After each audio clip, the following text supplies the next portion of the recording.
سبحان الله حين تمسون وحين تصبحون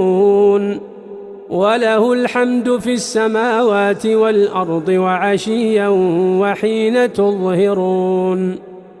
يخرج الحي من الميت ويخرج الميت من الحي ويحيي الأرض بعد موتها وكذلك تخرجون ومن آياته أن خلقكم من تراب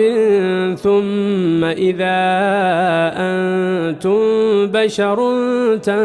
تنتشرون ومن آياته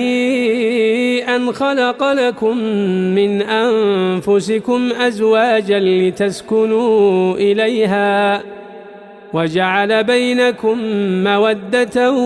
ورحمة